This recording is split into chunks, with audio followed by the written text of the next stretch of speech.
आफ्नो 5 वर्षको कलिलो बच्चालाई घना जङ्गलको बिचैमा छोडेर वृन्दावन धाममा भक्ति भजन गर्न आउने मातापितालाई कुन रूपमा हेर्ने?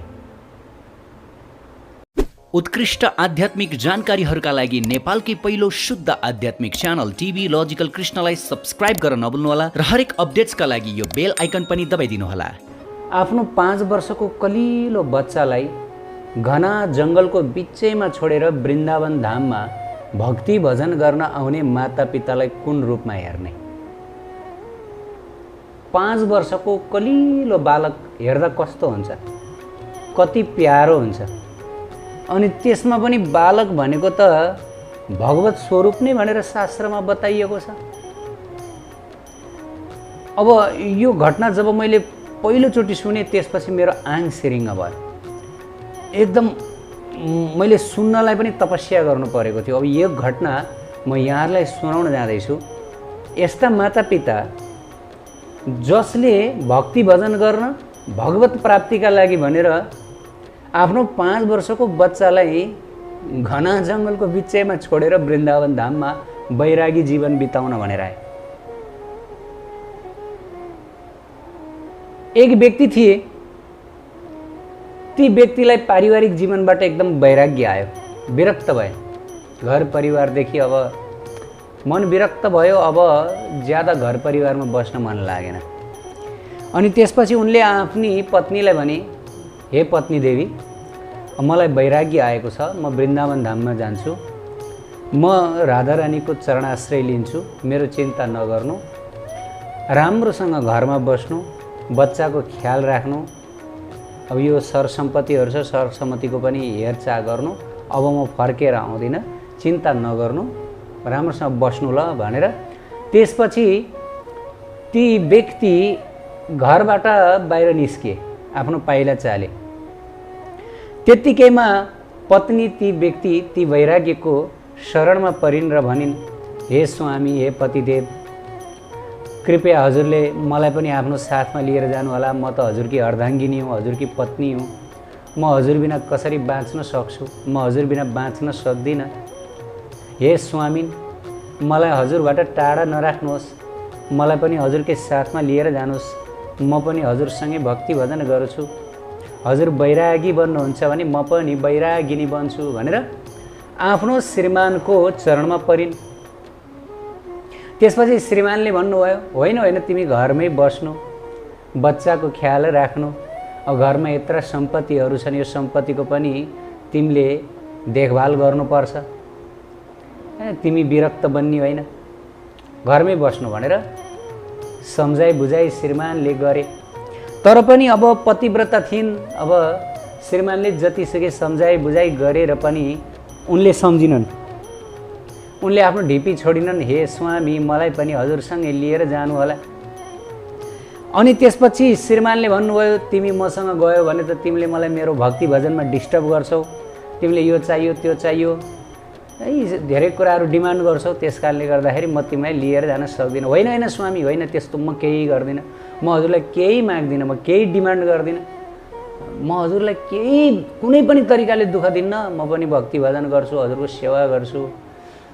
त जब यस प्रकार पत्नीले भनिन्, त्यसपछि पतिले पनि, ल ठिक छ त, साँच्चै तिमीले मलाई दुःख दिँदैनौ, तिमीले मलाई भक्ति भजनमा अवरोध सिर्जना गर्दैनौ? गर्दिनँ स्वामी, गर्दिनँ, गर्दिनँ, कान समात्छु, गर्दिनँ।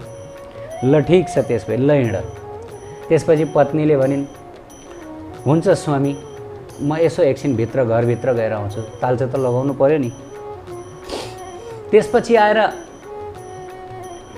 ती स्त्री घरभित्र गइन् र घरभित्र गएर अब बाटोको लागि खाजा चाहियो, रोटी मकै केही यसो छिटो छिटो तयार पारिन्। अनि त्यसलाई एउटा पोकोमा बेरिन्, पोको बनाइन्। अनि त्यसै गरी आएर चाहिँ केही कपडा, बाटो लामो बाटो छ, त्यो अहिलेको जस्तो होइन। त्यो बेलामा त अब वृन्दावन धाम आउनको लागि ट्रेन चढेर एकै दिनमा आइपुग्ने त्यस्तो व्यवस्था थिएन। त्यो बेला त महिनौँ महिनौँ हिँडेर आउनु पर्थ्यो। अनि बाटोको लागि भनेर उनले केही खाजा तयार पारिन्, अनि त्यसलाई पोको पारिन्, अनि केही कपडाहरू त्यसलाई पनि पोको पारिन्। अनि एकापट्टि पोको र एकापट्टि 5 वर्षको बच्चा छोरो 5 वर्षको छोरोलाई एकापट्टि च्यापिन् र एकापट्टि त्यो खाजा र लत्ता कपडाको पोकोलाई च्यापिन्। अनि श्रीमान समक्ष आइन्। श्रीमानले यसो हेर्नुहुन्छ त दुईटा पोको छ, यतापट्टि बच्चा छ र एकापट्टि अर्को पोको छ। के ल्यायो यो भनेर भन्दा त्यसपछि पत्नी देवीले भनिन्, हे स्वामी, लामो बाटो यात्रा गर्नुपर्छ, बाटोको लागि यसो खाजा नास्ता त चाहियो नि, अनि त्यसपछि लुगाफाटो पनि चाहियो, कहिले फेर्नुपर्छ। त यो भनेपछि श्रीमानले भन्नुभयो, तिमीलाई म एउटा कुरा भन्छु, तिमी मान ल, तिमी घरमा आनन्दले बस, तिमी बैरागी बन्नु पर्दैन। म लागेँ है। होइन होइन स्वामी, किन, बाटोको लागि के यसो, अनि मैले तिमीलाई यो ल्याऊ भने, मैले तिमीलाई यो ल्याऊ त भनेको छैन नि, तिमी हिँड भनेर भने। पत्नीले भनिन्, ए ल क्षमा चाहन्छु हे स्वामी, हुन्छ हुन्छ, मैले बुझेँ, हजुरको भाव मैले बुझेँ। भित्र गइन्। भित्र गएर पोको भित्रै राखिदिन्। श्रीमान चाहिँ कस्ता, पूर्ण रूपले भगवानमा आश्रित, भगवत कृपामा आश्रित। हामी पूर्ण रूपले भगवत कृपामा आश्रित हुनु पर्दछ, अरू कुनै कुरामा आश्रित हुनु हुँदैन। अब प्रभुको धाम वृन्दावन धाममा जाँदैछौँ, अब यो पोका पुन्तरा बोकेर त्यो त भगवानमा आश्रय भएन, राधारानीमा आश्रय भएन। त त्यसपछि श्रीमती घरभित्रबाट बाहिर निस्किन्। अब उनीसँग केवल एउटा चिज मात्रै थियो। त्यो के थियो? उनीसँग 5 वर्षको बच्चा मात्रै थियो। अब त्यो पोको थिएन।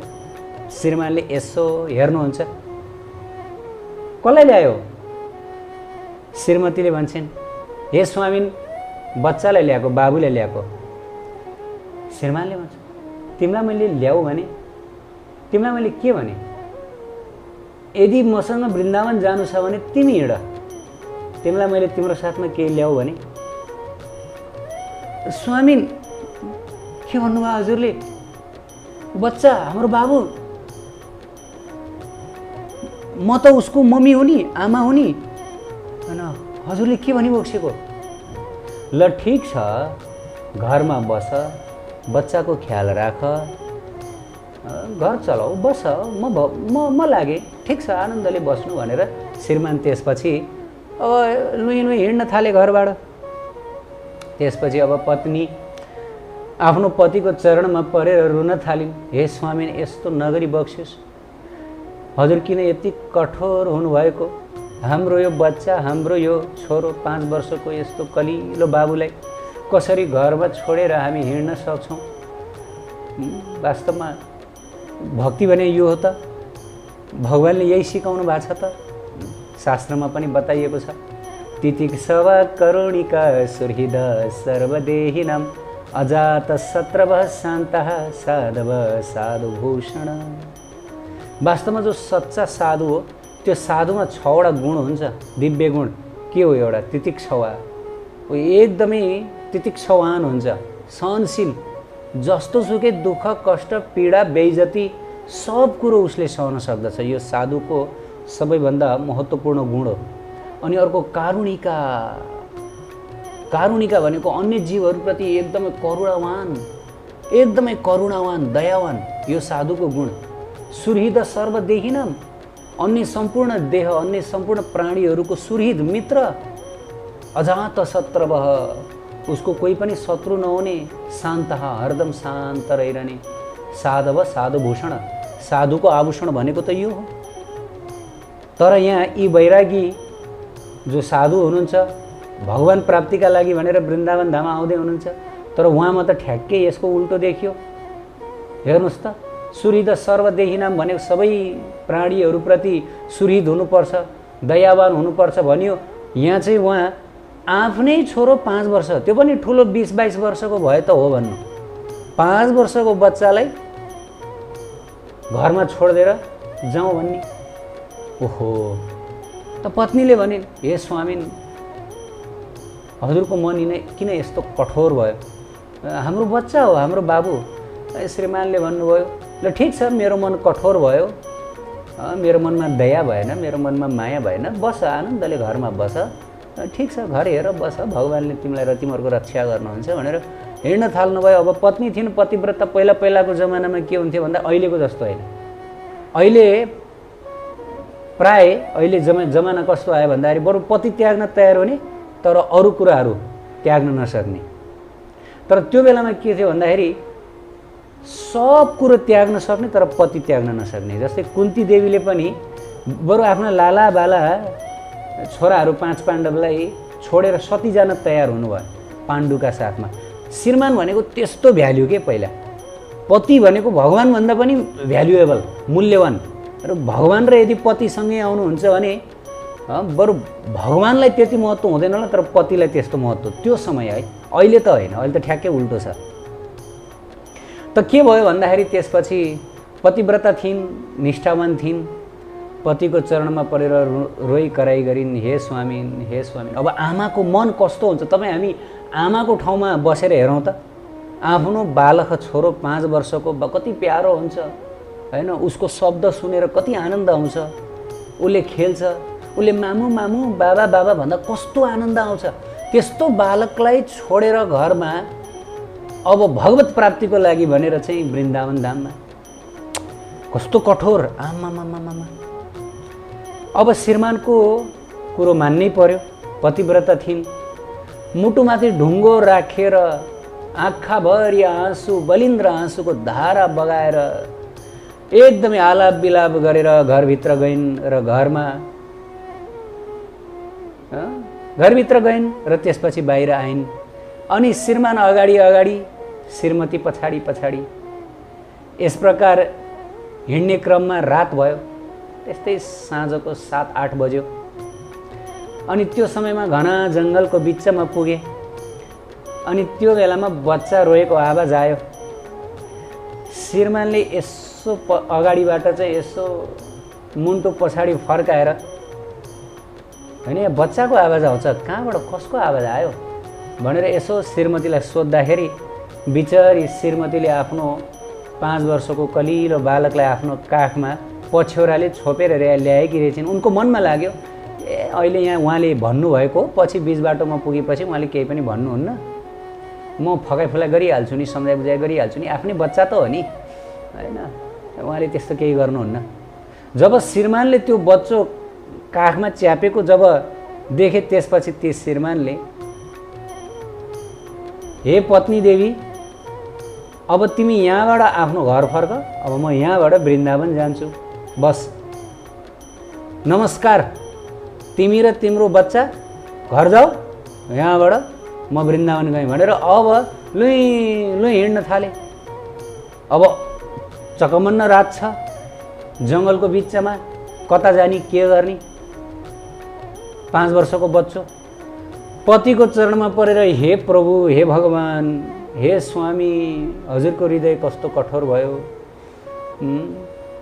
हाम्रो बच्चो हाम्रो बालक, अब यो बालकलाई हामीहरूले कसरी छोड्न सक्छौँ, कसरी हामीहरूले छोड्न सक्छौँ, म कसरी छोड्न सक्छु, म त उसकी आमा हुँ नि, मेरो मनले कसरी मान्न सक्छ। हे प्रभु यस्तो नगरी बक्सियोस्। म हजुरसँग केही अरू कुनै कुराको अनुरोध गर्दिनँ, यति हो यो बालकलाई लिएर जान पाऊँ। म यो बालक भएन भने बाँच्न सक्दिनँ, म मेरो छोरो भएन भने बाँच्न सक्दिनँ। ठिक छ त घरमा जाऊ, बस आनन्दले। ल हेर्नुहोस् त साधु र हिँड्न लाग्नुभयो। त्यतिकैमा पत्नीले भन्नुभयो हे स्वामी म हजुर बिना बाँच्न सक्दिनँ। अब ल कस्तो धर्म सङ्कट, अब छोरो त्यागौँ कि पति त्यागौँ। अन्तिममा पतिव्रता शक्तिले नै जित्यो। छोरो त्याग्न तयार भइन् तर पति त्याग्न तयार भएनन्। छोरोलाई त्यही जङ्गलमा छोडिदिन् र आफ्नो पतिसँग लुई लुई वृन्दावनतर्फ अगाडि बढिन्। अब बिचारी ती आमा आफ्नो कलिलो बालकलाई घना जङ्गलको बिचमा छोडिदिएर पछाडि फर्केर धुरु धुरु रुँदै मेरो बाबा मेरो बाबु भन्दै भन्दै श्रीमान सँगै पछाडि पछाडि गइन्। अब एकैछिन त्यो आमाको ठाउँमा राखेर हेरौँ त कस्तो भयो होला। जङ्गलको बिचमा आफ्नो प्राणभन्दा पनि प्यारो पुत्र 5 वर्षको कस्तो सुन्दर बालक, त्यो 5 वर्षको बालकले पनि हेरिरहेछ, मामु आमा भनेर हेरिरहेछ। यतापट्टि ती आमाले पनि हेरिरहेकी छिन्। कस्तो भयो होला त्यो हृदयलाई हेर्नुहोस्। कथा यहीँ टुङ्गिएको छैन, यो वास्तविक घटना हो, यो वास्तविक घटना हो। अनि त्यसपछि ब्रजधाममा गए, ब्रजधाममा गएर अब भक्ति भजनमा लागे दुईजना।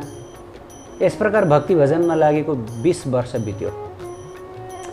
20 वर्षपछि दुवैको मनमा गाउँ फर्किने इच्छा आयो। जुन गाउँ छोडेर वृन्दावन धाम आइयो, त्यो गाउँमा एकचोटि फर्केर के कस्तो परिवर्तन भयो जान्ने इच्छा भयो। अनि त्यसपछि दुवैजना त्यही बाटो भएर आफ्नो गाउँ फर्के, जुन बाटो भएर उनीहरू धाम आएका थिए। त अब आमाको मन हो, आमालाई चाहिँ आफूले 20 वर्ष अगाडि जुन घना जङ्गलको बिचमा छोडेर गएको आफ्नो पुत्रको एकदमै जिज्ञासा भयो।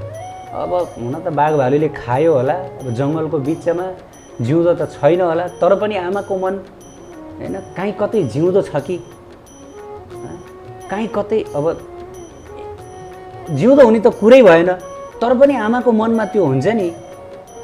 अनि त्यसपछि त्यही जङ्गल जहाँ त्यो बच्चालाई छोडेर गएका थिए, त्यही जङ्गलमा यसो कसैलाई सोधखोज गरेर यहाँ धेरै वर्ष अगाडि 20-22 वर्ष अगाडि यहाँ कुनै बालक फेला परेको थियो जङ्गलमा भनेर यसो नजिकैका गाउँलेहरूलाई सोद्धा गाउँलेहरूले भने हो, धेरै वर्ष अगाडि 20 वर्ष अगाडि यहाँ कसैले एउटा बालक छोडेर गएको थियो। अनि यहाँका जो राजा हुनुहुन्थ्यो ती राजा चाहिँ निपुत्र थिए, अर्थात् पुत्र थिएन, उत्तराधिकारी थिएन। अनि एकचोटि शिकार खेल्न जाने क्रममा ती राजाले त्यो बालकलाई भेटाए। त्यो बालक अहिले यो ठाउँको राजा भएको छ, यो राज्यको राजा भएको छ। जब यस प्रकार ती मातापिताले सुने छक्क परे। अनि त्यो श्रीमानले श्रीमतीलाई हेरेर मुसुक्क मुस्कुराएर, देख्यौ त यो संसारमा व्यक्ति को बन्ने हो, उसको भोग कस्तो हुने हो, यो सबै कुरा पूर्व निर्धारित हुन्छ, पहिले फिक्स हुन्छ, भगवानद्वारा लेखेर पठाइएको हुन्छ। तर कसैको लागि चिन्ता गर्न आवश्यक छैन, न पुत्रको लागि, न पुत्रीका लागि, न पत्नीको लागि, न यो संसारमा कोही कसैको लागि चिन्ता लिइरहनु पर्दैन। चिन्ता त लिनु एउटै कुराको लागि पर्छ कि मैले राधा माधवको चरण कसरी प्राप्त गर्ने, कसरी उहाँलाई प्राप्त गर्ने हो। चिन्ता लिने कुरा भनेको यो मात्रै हो, बुझ्यौ? उसको कर्ममा राजा बन्नु थियो, हामीसँग बसेको भए पनि राजा बन्थ्यो, हामीसँग नबसेको भए पनि राजा बन्थ्यो। यदि उसको कर्ममा बाघले खानु छ भनेदेखि हाम्रो काखमा बसी बसिकन पनि उसलाई बाघले खान्थ्यो, हाम्रो काखमा नबसेको भए पनि उसलाई बाघले खान्थ्यो। व्यक्तिको कर्ममा उसले पूर्वमा जे लेखेर ल्याएको हुन्छ उसले त्यही पाउँछ, त्योभन्दा घटी पनि पाउँदैन, बढी पनि पाउँदैन। त्यसकारणले गर्दा यो पूर्वमा पहिले लेखेको कुराका लागि किन चिन्ता गर्ने? चिन्ता त त्यो कुराका लागि गर्ने प्रभुको चरण कसरी प्राप्त गर्न सकिन्छ, कसरी राधा रानीको प्रेम प्राप्त गर्न सकिन्छ हो, यसको लागि जीवन हो। जब पत्नीलाई यस प्रकार भने, त्यसपछि 20 वर्षपछि आफ्ना पतिले किन यस प्रकार घरबार छोडेर, बालक छोरोलाई पनि छोडेर, त्यस्तो कठोर हृदय राखेर, एकदम कठोर हो नि हृदय त, बाफरे कसले गर्न सक्छ? हामी कल्पना पनि गर्न सक्दैनौँ, कुनै मातापिताले यस्तो गर्न सक्दैनन् मलाई लागे अनुसार। यदि यसको लागि यस्तो विरक्ति आउनको लागि त त्यो लगभग असम्भव जस्तै छ, बहुत बिरलै। घर परिवार, पत्नी अनि पुत्र, ठुलो पुत्र यदि ठुलो भयो भने विरक्ति आउँछ, नआउने होइन। धेरै बदमास भएको हुन्छ, धेरै दुःख दिएको हुन्छ, तर त्यत्रो सानो। त प्रिय भक्त भागवत, भगवत गीतामा बताइयो प्रकृति क्रियमाणनि गुणै कर्माणि सर्वश अहंकार विमूढात्मक कर्ताहम इति मन्यते। त भगवत गीतामा श्री कृष्ण भगवान बताउनुहुन्छ कि प्रकृतिका 3 गुणहरूको प्रभावमा परेका मानिसहरू अहङ्कारवश यो संसारको कर्ताहर्ता मै हुँ भनेर सोच्दछन्। म भएन भने केही पनि हुँदैन, यो संसारै चल्दैन, राज्य नै चल्दैन, मेरो घर परिवार चल्दैन, मेरा बालबच्चाहरू भोकै मर्छन् म भएन भने। उसले आफूलाई कर्ता सोच्दछ। वास्तवमा उसले आफूलाई कर्ता सोच्नु भनेको ऊ अहङ्कारको प्रभावमा छ र यो अहङ्कार केबाट आउँछ?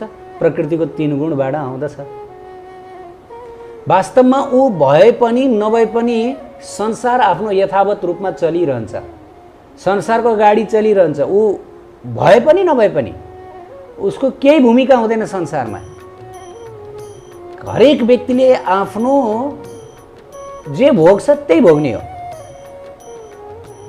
तर अब यो भनेर लौ अब हामी पनि यसै गरी वैरागी बनेर अब धाम तीर्थ जाउँ, सब कुरो छोडौँ भन्ने पनि होइन। कृत्रिम रूपमा यदि कसैले वैराग्य जीवनको अभ्यास गर्दछ, वैराग्य स्वीकार गर्दछ भने ऊ छिटै भ्रष्ट हुन्छ, झन बढी भ्रष्ट हुन्छ। त्यही भएर वैराग्य जीवनमा कृत्रिमता सधैँभरिका लागि निषेध छ। यस्तो किसिमको वैराग्य आउनुपर्छ। भन्न खोजेको भौतिक कुराको लागि पूर्ण रूपले हृदय कठोर, भगवत प्राप्तिका लागि हृदय नरम, प्रभुको लागि हृदय नरम भन्दा नरम, संसारको लागि हृदय कठोर भन्दा कठोर। हाम्रो स्थिति यो छ? छैन। हाम्रो स्थिति के छ? हाम्रो स्थिति संसारको लागि कठोर, पत्नी पुत्र घरबारको लागि कठोर होला, तर प्रभुको लागि पनि कठोर हुन्छ। त्यही भएर हामी कहीँ गएर फस्छौँ, निश्चित फस्छौँ। जब यो स्थिति आउँछ, संसारप्रति हृदय कठोर भयो भनेको मनै लागेन कि नेचुरल्ली अब एकदमै मानौ जस्तो यो टेबलप्रति कुनै आसक्ति हुन्छ, अब यो डस्टबिनप्रति कुनै आसक्ति हुन्छ, डस्टबिनमा राखेको फोहोरप्रति त्यस्तै भयो। ल अब त्यस्तै भयो, घर परिवार सबै डस्टबिनको फोहोर जस्तै भयो। अब केही भ्यालु नै भएन। तर राधाकृष्णको चरणप्रति भने अगाध प्रेम भयो, छटपटाट भयो, विकल भयो। एक क्षण पनि उहाँको चिन्तन, उहाँको स्मरण नगरिकन बस्न सकिएन। हो त्यो स्थितिमा सच्चा वैराग्य आउँदछ। त्यही भएर कृत्रिम वैराग्य सधैँभरि वर्जित छ। त्यसकारण कसैले पनि यो कथा सुनेर, यो घटना सुनेर ल अब म पनि यस्तै गरी वैरागी बन्छु, नो नो नो, पाप लाग्छ, एकदम पाप लाग्छ। कसैले यदि यस्तो गर्यो भने उसलाई ठुलो पाप लाग्छ। किनभने भागवतजीमा पनि बताइयो, जबसम्म व्यक्ति पूर्ण रूपले, प्रकृष्ट रूपले यदि भगवत आश्रय लिन सक्दैन, पूर्ण रूपले भगवत आश्रय, अब भगवान बाहेक मेरो जीवनमा कोही, राधा रानी बाहेक अब मेरो जीवनमा कोही आश्रय छैन छैन छैन छैन छैन छैन भनेर उसले र यो कुरा केवल मुखले छैन भनेर मात्र हुँदैन, उसले यसको लागि वर्षौंसम्म अभ्यास गरेको हुनुपर्छ। वर्षौंसम्म उसले एकान्तिक जीवनको अभ्यास गरेको हुनुपर्छ। एक मुखले छैन भनेर त अहिले छैन भनिन्छ, एकैछिनमा फेरि आसक्ति आउँछ, पाप लाग्छ, अपराध लाग्छ। रियल वैराग्य आउनुपर्ने हुन्छ, रियल। त्यो समयमा संसारको कुनै पनि कुराप्रति अलिकति लेस मात्र पनि आसक्ति हुँदैन। जब रियल वैराग्य आउँछ, कुनै पनि कुराप्रति, आफ्नो शरीरप्रति पनि आसक्ति हुँदैन। एक मात्र प्रेमी भगवानको चरणमा आकर्षण हुन्छ। र त्यो बेलामा के हुन्छ कि श्रीकृष्णले भगवत गीतामा बताउनु भएको छ, योग क्षेमम वहाम्यम। यदि कोही पूर्ण रूपले ममा आश्रित छ भनेदेखि म उसँग जे छ त्यसको रक्षा गरिदिन्छु र उसलाई जे चाहिन्छ त्यो दिन्छु। यदि कसैले सक्छ, साँच्चै यदि कसैले पूर्ण रूपमा 100% शरणागति यो स्थिति प्राप्त गर्न सक्छ, 100% शरणागति जनाउन सक्छ, 100% शरणागति जनाउन सक्छ र आफ्नो परिवार, आफ्ना बालबच्चा, पत्नीलाई छोडेर यदि श्रीधाम वृन्दावनमा पूर्ण रूपले अकिञ्चन भएर भजनानन्दी भएर बस्न सक्छ, अकिञ्चन, खाने के, लाउने के, बस्ने कहाँ, यो कुनै पनि कुराको विचार नगरिकन एकदम अकिञ्चन भएर यदि कोही बस्न सक्छ, भगवानले रक्षा गर्नुहुन्छ। उसको पत्नीलाई, उसको बच्चालाई, उसको सब कुरालाई प्रभुले रक्षा गरिदिनुहुन्छ। किनभने गीतामा बताउनु भयो, म रक्षा गरिदिन्छु। किनभने जो मेरो शरणमा पूर्ण रूपले आएको छ त उहाँले रक्षा नगरे कसले गर्ने? पुरा जिम्मा लिइदिनुहुन्छ। तर यदि कुटिल रूपले आएको छ, होइन अर्कै भावले, श्रीमतीसँग झगडा पर्यो, घरमा आफूले भनेअनुसार भएन, काम गर्न सकिएन, जागिर पाइएन, राम्रो वातावरण आफूले भने जस्तो मिलेन, लौ अब म बैरागी बन्छु भनेर यदि कोही घुर्की दिनको लागि भनेर बैरागी बन्दछ भने छिटोभन्दा छिटो उसको विनाश हुन सक्छ। ऊ पथभ्रष्ट हुन सक्छ। त्यसकारणले कृत्रिम बैरागी जसरी बोटबाट फल पाकेपछि आफै छुट्दछ, त्यसलाई जबरजस्ती छुटाइरहनु पर्दैन, र त्यो मिठो पनि हुन्छ, पाकेको फल आफै छुट्छ पनि हो। त्यसै गरी जब वास्तविक भगवत कृपा हुन्छ, वास्तविक बैरागी आउँछ, वास्तविक त्यो बेलामा आफै छुट्छ, छुटाउनु पर्दैन जबरजस्ती, आफै छुट्छ एकदम। र त्यो बेलामा मिठो पनि हुन्छ। छुट्यो भनेर अब त्यसमा कुनै पनि किसिमको ग्लानी, कुनै पनि किसिमको त्यो हृदयमा पीडा व्यक्त हुँदैन। कति सन्त महापुरुषहरूको यसै गरी परिवार छुटेको छ, कुनै ग्लानी, जिरो, एकदम अलिकति पनि ग्लानी, बरु उल्टो खुसी, एकदमै ठुलो ठुलो बन्धनबाट मुक्त। त यो स्थिति आउनु चान्चुने स्थिति होइन। यसको लागि व्यक्तिले पुरा जीवन वैराग्यको अभ्यास गर्नुपर्छ, पुरा जीवन। 1-2 दिनको वैराग्यको अभ्यासले हुँदैन, पुरा जीवन। त्यही भएर कृत्रिम रूपले भक्ति भजन छैन,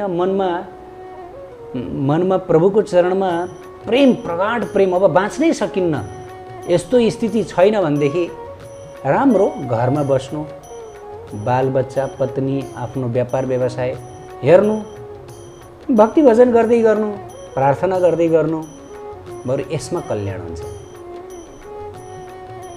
यसैमा कल्याण हुन्छ। उत्कृष्ट आध्यात्मिक जानकारीहरूका लागि नेपालकै पहिलो शुद्ध आध्यात्मिक च्यानल टिभी लजिकल कृष्णलाई सब्स्क्राइब गर्न नभुल्नुहोला र हरेक अपडेट्सका लागि यो बेल आइकन पनि दबाइदिनुहोला।